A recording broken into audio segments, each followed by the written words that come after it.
Hello, hello. Is anybody out there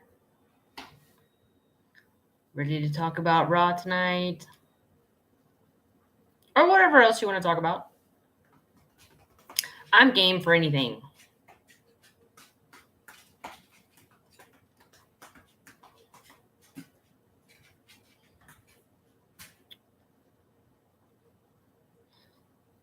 All right, if somebody's out there, tell me if you can hear me. Or see me. Or all of the above.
Well, I guess I'll talk to myself. How's that sound? So I am taking currently Dr. Billinghurst's Raw Masterclass, which is kind of fun because it's validating a lot of things that I've been saying for years. Oh, yay. Hello, Emma. Hi, Keisha. Anyway, and he's concentrating basically on evolutionary diets for dogs and how so many people get wrapped up in numbers and amounts and exact amounts of this nutrient and that nutrient and AFCO and yada, yada, yada. And I've been saying for years that that's all nonsense. The whole idea of trying to do complete and balanced when nobody knows what that is a little ridiculous, right? So, but a lot of people have a hard time hearing that because it's like raw is rocket science. You couldn't possibly be able to figure out how to do that on your own, right? You have to leave it to the big guys, which I think is completely backwards, honestly. Hi, Kyle. So basically, you have to think about a whole food, not just individual nutrients, right? And if you're feeding whole foods, those individual nutrients are going to be in the right proportion, in the right balance for your dog. So as long as you're feeding an appropriate food, right? Meat, bone, organ, eggs, fish, tripe, veg, berries, that type of thing, you're going to be fine. And variety is the spice of life, right? So you want to rotate your proteins. You want to do a variety of different proteins, a variety of different organs. So you hit all those different vitamin and mineral groups. So anyway, that's a short introductory to what that's about. So it looks like there's a couple of people here now. So what do y'all want to talk about? Somebody throw something at me.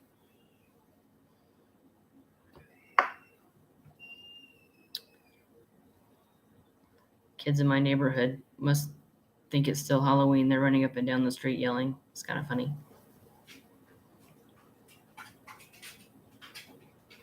Come on, guys. Ask me anything. How to transition cats. Oh, you would ask about cats, right? So cats are an enigma to me. Um, and I guess it really depends on how picky they are. So some cats go just right away and don't have a problem, and others are take I've heard of people spending years trying to get their cat transitioned to raw. One of the biggest problems with cats is you can't like starve them into it. That sounds bad, but with a dog, um, it's fine if they don't eat for a couple of days or whatever, but it gets a little more dangerous with kitties. You don't want to do that. So, um, another thing is cats don't need as much bone as dogs do, and so you want to stay with like a size appropriate protein. So, like fowl and fish and rabbits and things like that would be something that cats would normally go for. So I can't imagine seeing a house cat taking down a cow, right? So kind of stay with the smaller animals and the smaller bones and a smaller amount of bones. Um, but if you're having trouble with the transition, sometimes if you start with just canned kitty food and then just kind of slowly move it over, they're incredibly particular about smell and texture. So it's really hard for them. From kibble to open farm wet. Yeah, so sometimes it's really slow going. I don't have any like real good tricks for trying to talk a stubborn cat into doing that. Most of them, though, most of them like gravy. Um, Emma has a cat that thinks she's a puma. That's funny. Freeze dried, yeah, that's a good idea, Keisha, because like I said, a lot of it has to do with the texture. So if they're accustomed to kibble, you can sometimes that freeze dried will mimic the same texture. Let's see, where do I land on fruits in the raw diet? So I think fruits are totally appropriate. Not a lot, obviously. Veg and fruit should be roughly 10-ish%. You don't want to go too much over that. And think about everything that you put in your dog's mouth is going to feed one species or another of the microbiome, right? So you want to be sure you're feeding the right colonies. So with the veg, you want to have fibrous, dark leafy greens, broccoli, cauliflower, celery, okra, those types of things. Um, Berries are really good. Let's see. Mackerel and herring, yeah, that's good. Michelle said kitties did good mixing in with canned food. That's good. Cook it for just a moment to heat it up and release some of the smells. Yeah, sometimes that helps. Sometimes that helps with dogs too. Problem with dogs is once you start cooking for them, they get kind of insistent on it. Adding kelp or seaweed.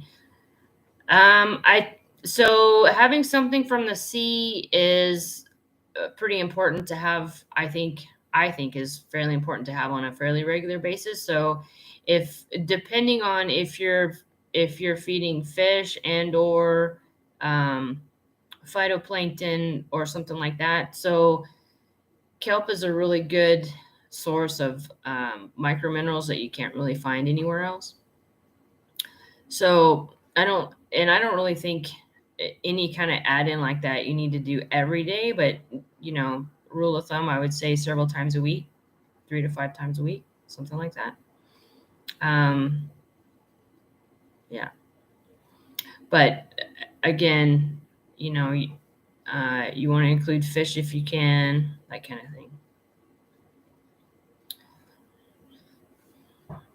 What else we got?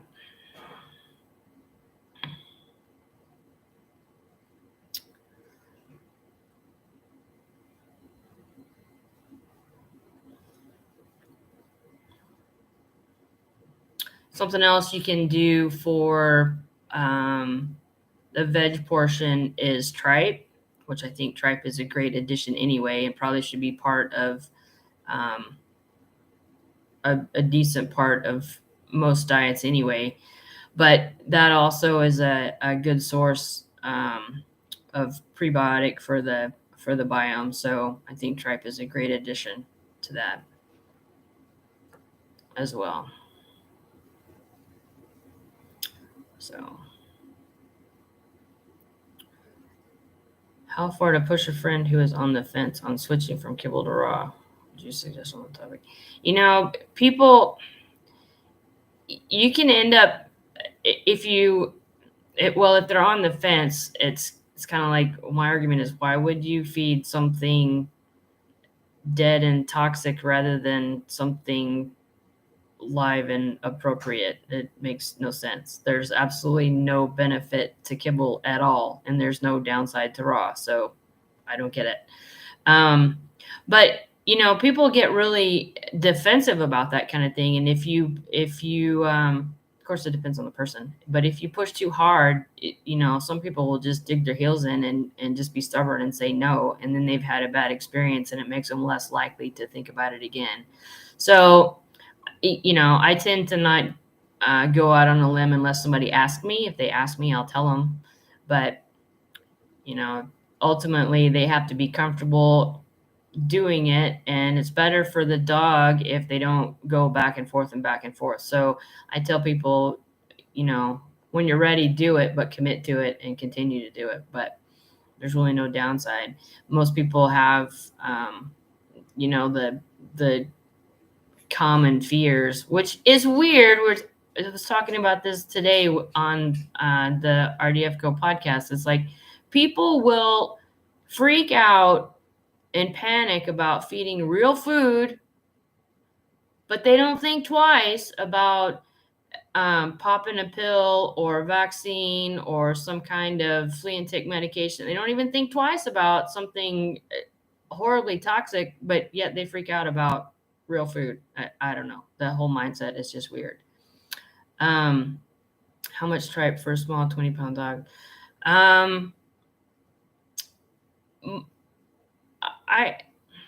My dogs get anywhere from, depending on if I forgot to thaw something out or not, anywhere from 10 to up to 50% of their meal. So 20 pounds would be roughly 6 to 8-ish ounces a day. So maybe an ounce or two. Is there a wildest cool thing you have witnessed with your guys' funeral? So yeah, I have pictures of this. So a long time ago, when I first moved here, and I actually had a backyard that I could do this, a friend of mine and I went to Nebraska. They have this program to where it's really weird, but roadkill deer, or deers that run out and commit suicide in front of a car, or hunters have extra or whatever. There's this program where they give the meat to needy families, and they butcher them themselves and all that, and then they're left with they don't clean the bones really good or all that, so you're left with this carcass. So a friend of mine and I drove to Nebraska with a bunch of trash bags and brought back a deer carcass, and she took part of it and I took part of it, and it had this rib cage and this vertebra just like out in the middle of the backyard. And all 4 dogs I had let's see, one of them was a puppy, and then I had a lab mix and 3 corgis, and they were all like standing over top of each other and all that, ripping that apart. That was pretty funny. I have pictures somewhere. I have to see if I can still find them. Fish or phytoplankton to pre-made. So the whole pre-made commercial raw, I wouldn't recommend going that route at all, honestly. They pretty much all are made to AFCO standards, which is generally not good. And a lot of them will have synthetic additives and all that. But if you're going to use it, then yeah, phytoplankton is a good addition to anything. Yeah, definitely brought the wolf out. It was pretty funny. The funniest part, the picture that I remember was the big black lab mix standing over it like this, and then the little puppy was just right underneath her, eating right underneath her. And that was pretty cute. Is a constant rotation and a probiotic necessary? I would say no. If you have a legitimate need for a probiotic, then you don't want to stay on the same one consistently, but go through one bottle and get a different one and have 2, 3 that you rotate between. But in all honesty, if your diet is appropriate, you shouldn't really need to be on a probiotic long term. I think once you if you have a gut problem and you get it pretty much straightened out, then the most important thing from there is to nurture those colonies that you already have, which we would do with the prebiotics with the veg portion and the tripe, like what we were talking about earlier, and then also with your variety of proteins. But yeah, if you have a need to, then definitely rotate. Don't stay on the same one, because the whole point is to establish a diverse environment of bacteria all through the system. And if you stay on the same one, you're seeding it with the same strains consistently. But I would go more for nurture the ones that you have once you have cleared up any major issues you have there. And they will naturally, once your diet is leveled out, they will kind of naturally equilibrate. And there's not, from what I can tell, there's really not, Animal Biome has the biome test that you can look at what all's going on. And that's interesting information to see. And, the more they learn about different strains of bacteria, the more interesting that gets. But, you can have 3 different dogs that are perfectly healthy and their biome will be completely different. So it's not like there's a perfect profile for, for every dog. So there's so much we don't know about that it's one of those things. The more you know, the more you learn, the more you know you don't know. Kind of like nutrition in general. The more you learn, the more you know you don't know. So, absolutely. But again, it's follow nature. A lot of people will ask, going back to the veg thing. Well, how do you do it? Do you cook it? Do you puree it? Do you give it whole? How do you do that? And you have to process it in some way, right? Because the dog doesn't have the enzymes to break down the cell walls. So you have to break it down in some way or another, which is another good point for tripe, because that's the green part, right? Is semi-digested green stuff, right? So whenever there's a question like that, just think to nature. Okay, so what would be the most natural way to do that? Well, in my mind, it would be raw veg run through the processor, right? That's more likely than running across cooked veg, right? So my answer would be, if I had to choose, I would say raw, but either put through the juicer or the food processor or something like that and pureed.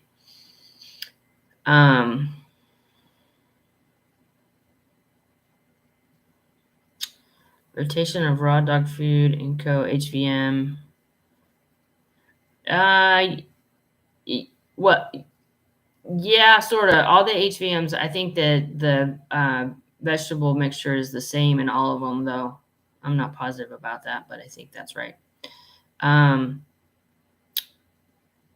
No, tripe's not fermented, not in the sense that you're talking about. So good to rotate types of veggies. Yes and no. So as long as they're appropriate veg, you want to you want to stay away from anything starchy. So no potatoes or, sweet potatoes, things like that. Um, and go eat. And again, it depends on the dog and if you're having any types of issues or anything. But most dogs love carrots, things like that. But carrots are high in sugar. So some dogs you have to be careful with. Uh, um, so depending on um, how you do your mixture, if you're doing it yourself or however you're looking at that. Another good rule of thumb is to kind of go with the season. So use kind of what's in season. Um, so right now would be more winter squashes and kale and things like that. And see the whole stinky tripe thing. I love tripe. It's like, I don't know. I grew up with horses. It's like walking through a barn. I just don't. It doesn't smell to me. Um, yeah, it would smell like vomit though. That's kind of gross. Um, and yes, definitely do it. Your dog will appreciate it, and there's a lot of benefit to it.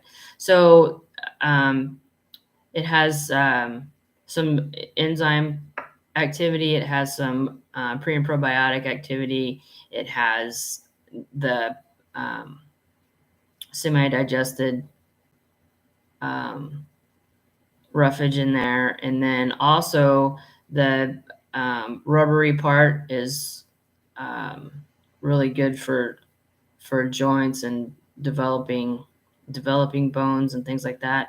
It has a good mineral ratio to it, so calcium and phosphorus are ratio is really good and tripe. It's great for puppies. I don't like base mixes. I don't like any of that stuff. I mean, real food, just real food. Go to the grocery store if you have to and just buy regular food. And the whole marketing key to the things like that is quote unquote complete and balanced, which I don't think is a thing. Um, and I'll tell you why. So here's the explanation of why I say complete and balanced is not a thing. So AFCO is it's not any kind of regulated agency. It's the fox guarding the hen house, basically. So it's industry regulating itself. So they make up whatever they want. They say whatever they want. A feeding trial consists of 6 weeks, 8 dogs that don't die, and the food passes. And you can remove 2 of those dogs for any reason, as if they die. Basically, that's it. That's a feeding trial. That's all you have to do. If the food doesn't meet the chemical breakdown or the biochemical breakdown that they have, then you can go into a feeding trial and pass it that way. So the standards are ridiculous, and the numbers that they come up with are based on, like we were talking about earlier, individual nutrients that are, um, you can't look at what a nutrient does if you isolate it, because it doesn't work that way. So you have a synthetic nutrient that you feed within a range and see how much will make them sick and how little will leave them deficient. So you have a synthetic vitamin or mineral or whatever you're looking at that is taken out of its full component, its full complement of cofactors and enzymes and the whole thing, and and it's a totally unnatural situation. And it's also done with kibble feeding, right? So kibble, any kind of kibble trial like that has absolutely nothing to do with raw. It doesn't compare. It's not the same thing. So you're comparing apples to oranges. Um, and then the other thing, they come up with these specific amounts that you have to do, which is again ridiculous because you can't even, everything is an average. So why be so specific about an amount when the whole thing is based on an average? So your error rate is huge. So anyway, if you actually sit down and think about it and look at how all that reductionistic science is done, it doesn't make any sense. It's totally worthless. So feed as nature intended, and you'll not go wrong. Which bone's best for teeth cleaning? Whichever ones your dogs will eat. So that's one of those, kind of depends on the size of the dog. Some people, so duck feet are great. I think duck feet and turkey necks and chicken necks and duck necks and wings and things like that are great because basically any size dog, beagles, okay, there you go. Wings and necks and feet would be pretty size appropriate for that size dog. And that would be a digestible bone, right? So that's something that they're gonna crunch, crunch, crunch, and then swallow. I would think that duck feet would be great for that size. Now, for recreational chewing, there's two camps on that. So the hard long bones, they're definitely dense and hard, and they can break teeth. But it depends on your dog's chewing style, right? Yeah, chicken feet or duck feet, either one. So if you have a very aggressive chewer, you probably don't want to give them a hard long bone like that because you can definitely run the risk of breaking a tooth. But if you have just kind of a laissez-faire chewer, it's not going to be that big of a deal. So you just kind of have to gauge what your dog is going to be, what's going to be safe for your dog. Some people are completely anti-recreational chew bones and all that. I'm really not. Is it okay to use feet and necks, or is more variety better? For your raw meaty bone portion, I think it's pretty much fine to use something like that on a regular basis, especially if you have a smaller dog. There's really not a whole lot of options for raw meaty bones for smaller dogs or brachiocephalic dogs or puppies or things like that, because there's only so much that they can actually get through.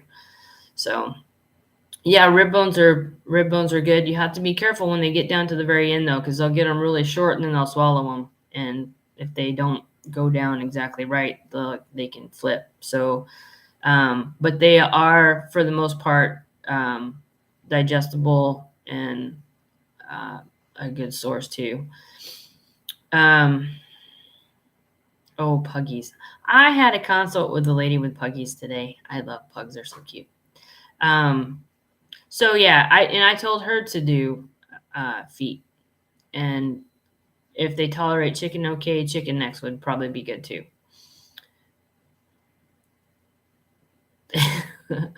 Small bones are good for compost. So yeah, basically size appropriate and kind of what you're trying to accomplish. So chewing on either recreational bones or raw meaty bones, either one is going to help with teeth, keeping teeth clean. Something else that helps with that too is the either the raw or the air dried trachea, and the chunks of tripe, because it's the chunks are like still real rubbery, and they have to like really gnaw at it to go through it. So that's good for teeth too. It's also good for joints. I think I said that already. I like tripe. Now I will say that the chunks of tripe, at least the ones that I've gotten, those are a little stinky. They're a little rough. I think I got a lamb one, and yeah, it was a little hardcore even for me. So beware. It may just have been the piece I got. I don't know, but yeah, the ground tripe doesn't bother me at all. So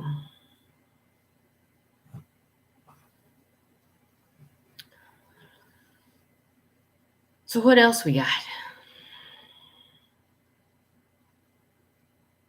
Oh, and don't worry about poop coming out white and chalky. That's fine. It just means they had a lot of bone.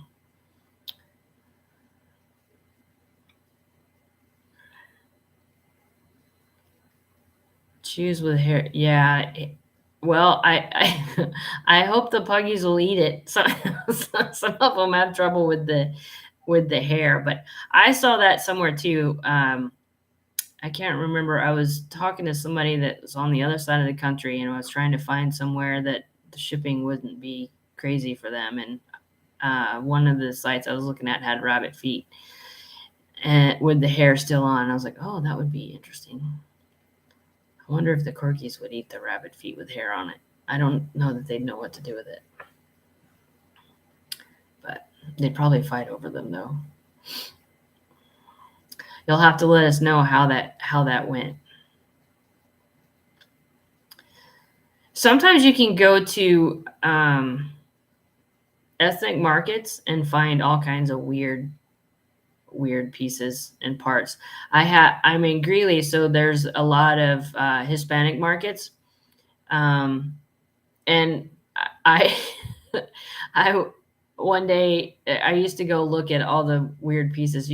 I could almost always find organs there, but they had hogs heads one day. There was like 3 whole hogs heads in the freezer. I was like, oh, I wanted to get it really bad, but I was like, I don't know what I'd do with it. Another scenario of the deer carcass in the backyard, but it didn't have the same set of dogs. I would have definitely had a fight over that. And let's see, what else did I find there? I found sweetbreads, and I was making bone broth, and they had cow's feet that still had the hooves on them. Oh my gosh, those made the best bone broth ever. It was like super congealed and thick, and the dogs loved it. Yeah, that was weird. I didn't see those again, but apparently hoofs make really good bone broth if you can find them.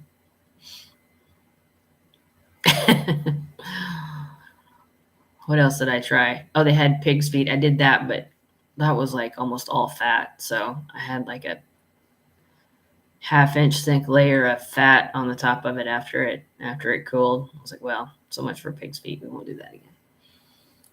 But anyway, what else have I done that's weird? I don't know. I think the deer carcass in the backyard is probably the weirdest thing. Minimizing prey drive on a beagle hard set on a squirrel trail. I don't know. A hound like that, they live by their nose. But it might. I mean, if he thinks he caught it, who knows? It might help. That's an interesting question. If you try it, let me know what happens. Because I've seen a hound that is like focused, and you can't get their attention for nothing. But that's a good question. I'd like to know how that turns out.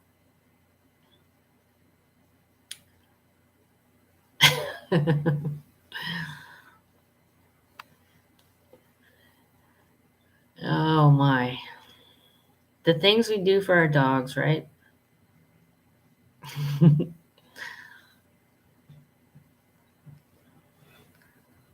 Yeah. Craziness.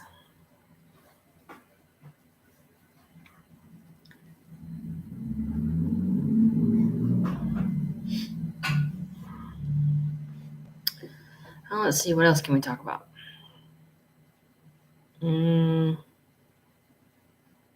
Does anybody make their own treats? I just got a new dehydrator. I'm excited to try it, but I hadn't even taken it out of the box yet. Haven't had time to do that, so trying to think of what all I can do.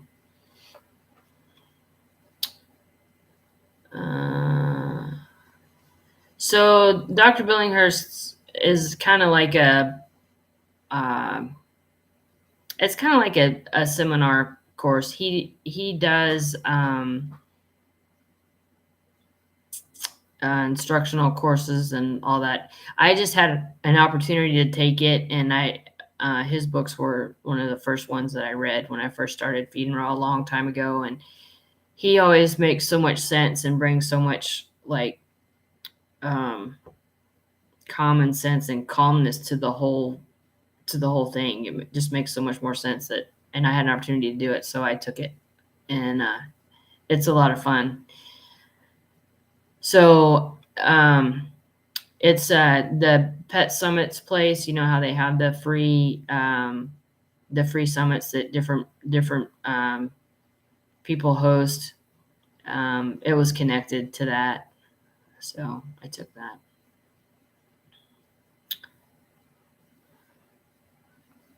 Let's see.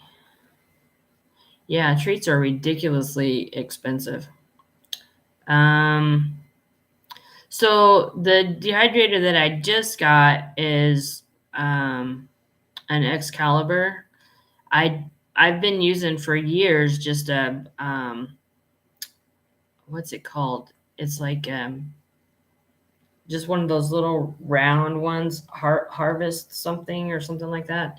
And it works. It works totally fine. I just decided I wanted to upgrade and get a bigger one, and so I sprung for the Excalibur. Um, it's supposed to be one of the better ones. A lot of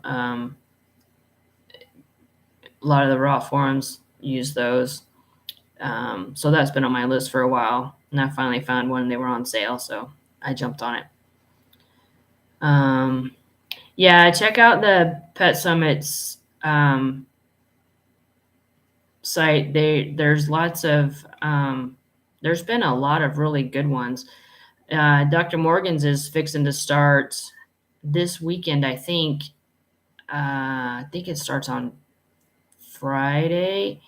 RDFco is one of the sponsors of that one, and she's got some really good speakers on there, and they're free if you go and just kind of sign up for the free site. I mean, for the how the docuseries and all do is the free viewings, and then if you want to buy it, you can buy the package or whatever. It's kind of the same setup. But some of them have been really good. There was one Dr. D. Blanco did several months ago on it was called the Holistic Pet Summit. That one was excellent, excellent.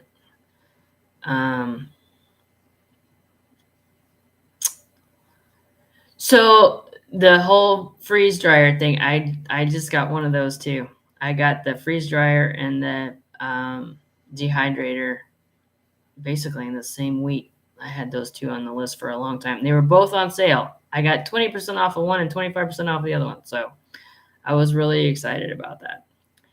So, but I haven't tried that either. So I have to put that one together and figure out how to use it. But yeah, I talked to Dee Dee about that. She has one too, but I don't think she's used hers either. So, of course, the first thing I'm going to do is start freeze drying and stocking up on dog food just in case the world falls apart and loses his mind any worse than it is. So, yeah, I'll have to let everybody know how it goes. I'm kind of excited to see how that transpires. Is that way people ask me all the time, what's the especially if they're going camping or for whatever reason, if they want to do a freeze dried or dehydrated food, and it's like, well, what's the best one? And I'm like, oh my gosh, that's like a hard topic. So supposedly the freeze dryer doesn't leaves more nutrients intact, but the dehydrated is and the freeze dried last longer, and but you don't know what's in there and what it started out as, and you still have to rehydrate. I don't know. So anyway, but I'm going to do it just for the sake of having an easily storable, shelf-stable stash of actual raw for a while, just in case the freezer goes out or something crazy. And I also belong to a CSA, so I keep ending up with all this extra food, and I don't know what to do with it. So I'm like, well, I should start doing that. Freeze dry it, and then I'll have fruit and potatoes and onions and everything all year. That's what I should do. So we'll see how that goes too.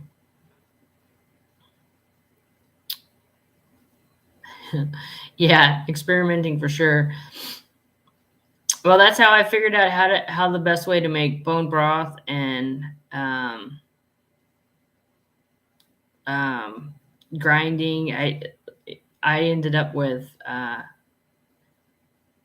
30-pound box of liver that was just like a two full on, or maybe it even been 3 livers in a box. And so I was like, okay, what am I going to do with this? So I had to thaw it out and do something with it because I couldn't. I mean, I had to figure out some way to store it. So I went and got a bunch of kidney and some trachea and some heart and kind of figured out what the rough proportions would be and then just ground everything all together. And I had a whole bunch of baggies of organ grind for a while. The dogs went nuts. They were, oh my gosh, you should have seen my basement. It looked like a murder scene down there. I was down in my basement with a apron, a chef's apron, in my underwear, grinding meat, and I was like bloody all the way over. It was awful. Well, it was funny, but it was awful. Academy of Natural Health Sciences Training Center. It's not ringing a bell. I may have at one point or another looked into it, but it's not sticking as to what programs they offer, or if I really did look. If chicken is properly fed, yeah, so chicken doesn't really matter. Okay, let me rephrase that. It does matter. Obviously, a commercial chicken is going to be way more off than properly raised chicken, but even properly raised chickens are still going to be super high in 6s.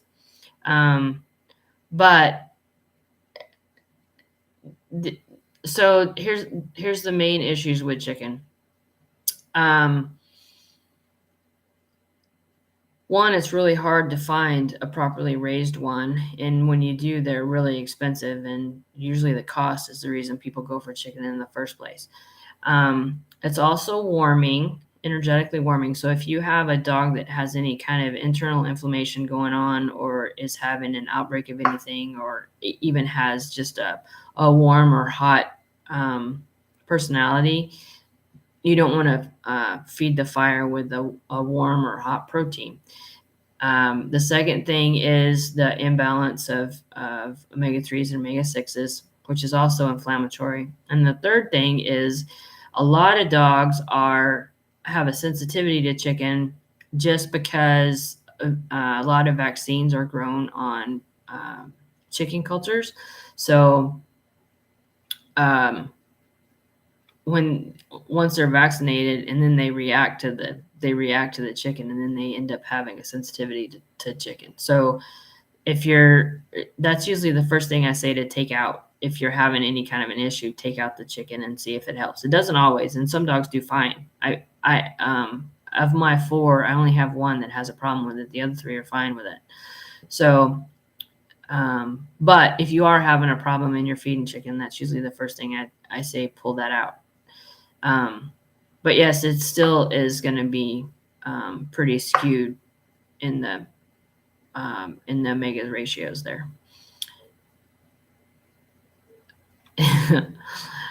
Yeah, holiday gifts. Actually, you know what? I did give raw dog food for Christmas to somebody one year.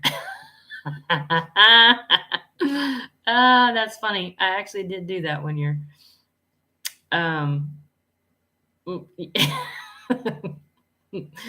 Yeah, I just had the dogs down there. They were cleaning up the floor. They had a little bit runny poop the next day, but it was all good. It was all fine. And there's a bathroom down there, so I just stood in the shower and washed everything off. So, but it was kind of fun. But I did learn that the grinder, if it's I have a 3/4 horsepower carnivore grinder from Cabela's. I should have got the big one, but I didn't. But anyway, if you're not putting bones through it, if you're just doing the organ meats like that, it's really soft and it grinds them really fast. But when it comes out the end, it like shoots it shoots it across the room. So I had it on the table and I had the hotel pan underneath it for it to drop into, and then on the other side of the table is the side of the stand up freezer, and it went.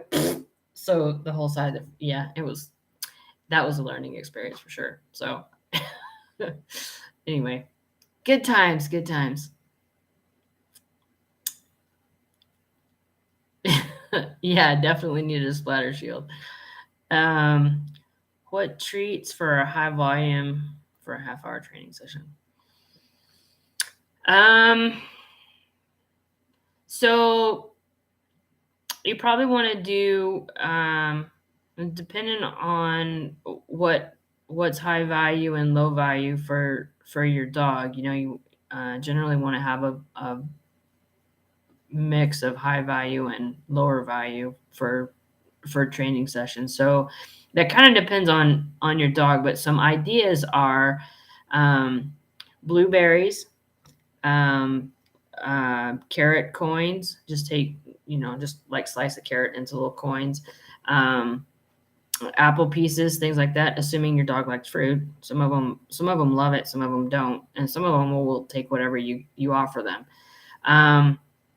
And you can do, like we were talking about before, dehydrated liver, or actually RDFco has, I really like the air dried lung, and because lung is not in most of the other blends, so that's a really good way to add lung in into your diet and not be redundant. And then the tripe chips too. Those are not quite as stinky as the regular tripe. For a swim class, I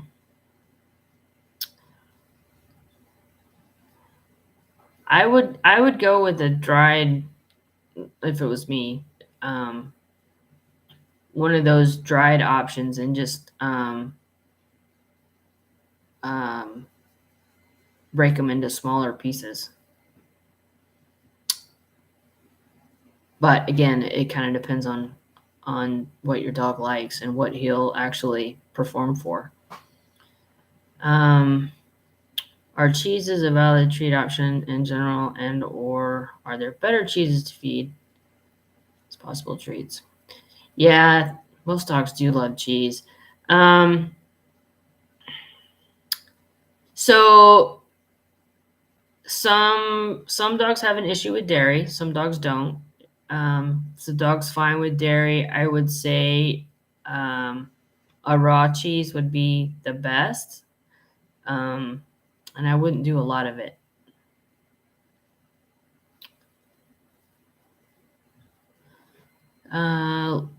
Licky treats. Oh, that's good. I like that description.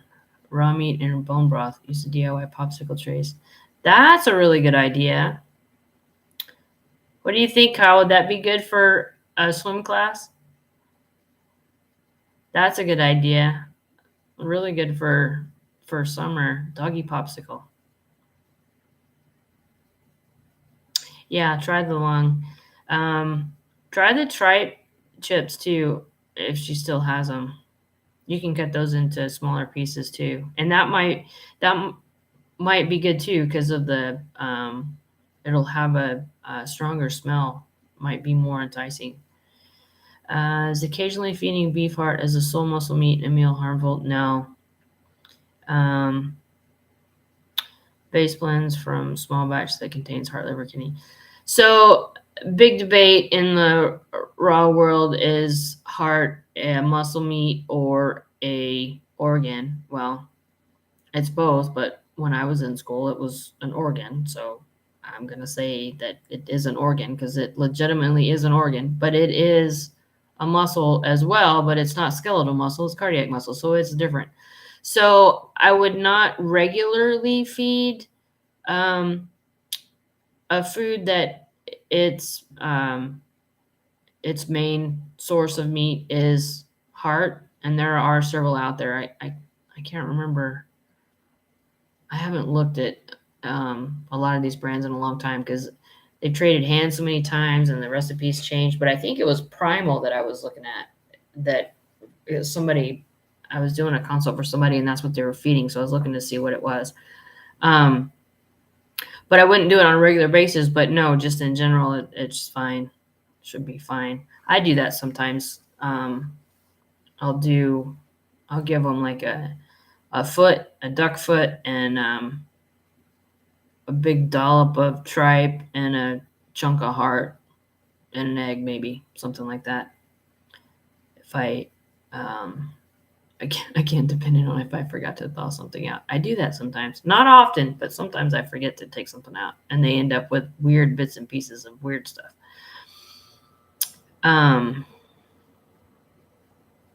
Yeah, I've seen several recipes that are mostly heart and then the organs with some bone in there. And you also want to look at and be sure that, especially the beef blends, that they're actually bone and not eggshell. I mean, it's fine to there's nothing wrong with eggshell as a calcium source, but that's all it is calcium. And we talked about this today too, I think.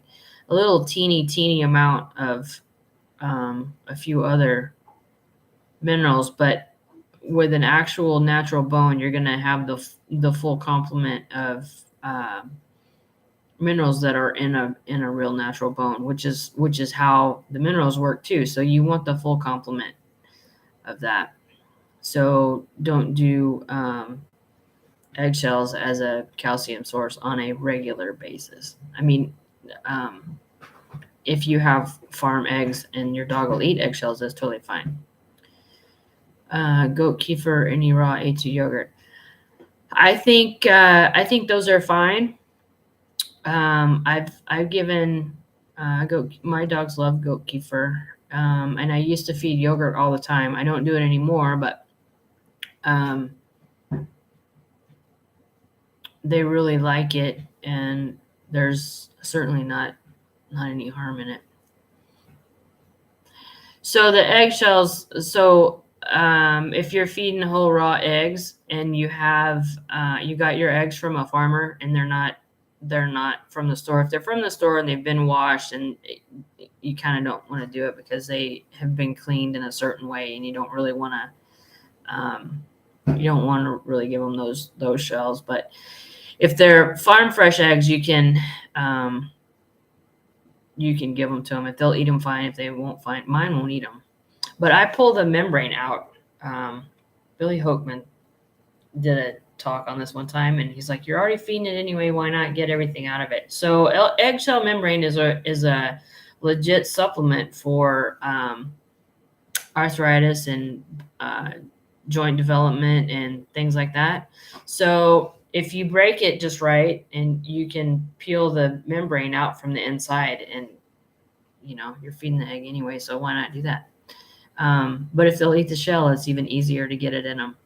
But mine won't eat them. A lot of them won't, so it's not a big deal.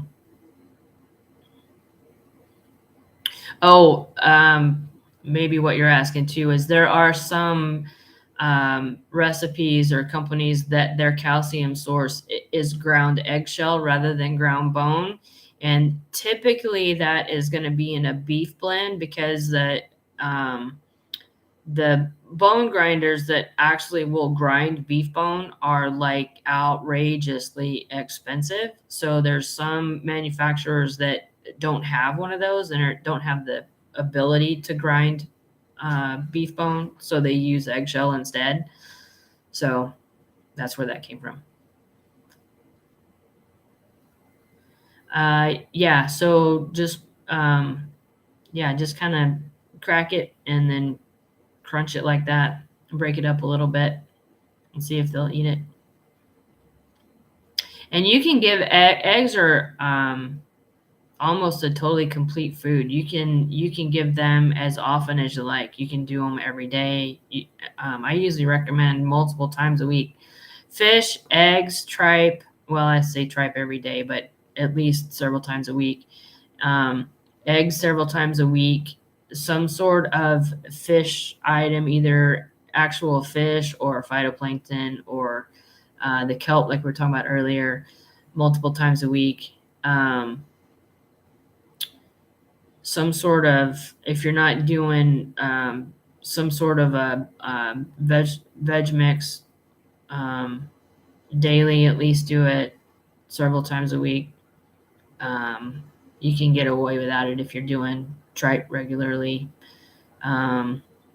Berries are great though. There's some things that are in berries that you're not going to find anywhere else. They're really good antioxidant and polyphenols and flavonoids and all that kind of thing. And they're actually really kind of easy.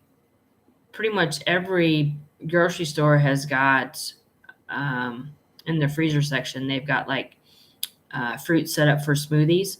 So you can, and they already have a organic berry blend in the freezer section for smoothies. Those are like super convenient and they're way cheaper. So clams, mussels, and oysters. Yes, those are good too if you can find them. Wild Maine blueberries are great. Yes. So mussels and oysters, clams too, are a good source of zinc and manganese. And mussels are also really good for cartilage and joint, things like that. So if you can find them, yeah. They're usually really expensive though.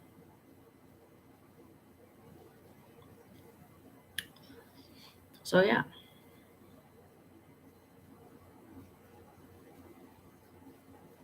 Raw if you can find it, but most likely canned is going to be all you'll be able to find. But raw is always better. And if it is canned, be sure it's packed in water and not salt. No added salt.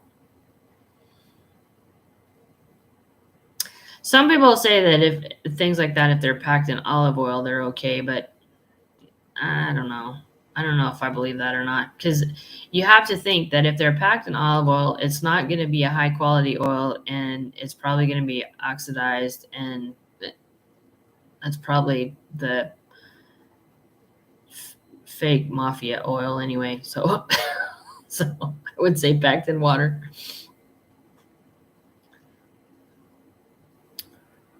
Yeah, exactly. It'll go rancid. So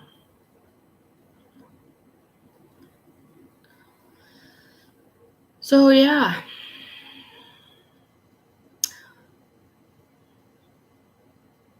Wow, it's almost been an hour. Y'all got anything else before we all say goodbye till next week? I'm back next week, so come armed with questions.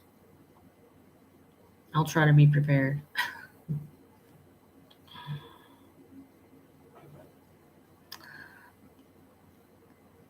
So, well, Planet, yeah, that's usually pretty good. I think all of their things are wild caught, and they do usually have a packed in water option. And Trader Joe's, I don't know about, but same idea. So those would be fine, I would think.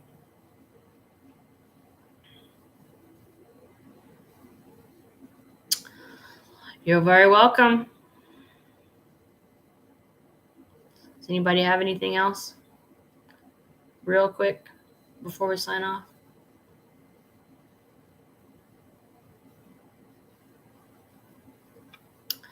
All right. Well, thanks for coming. It's been fun. Raw's my favorite topic. I can talk all night about it. So,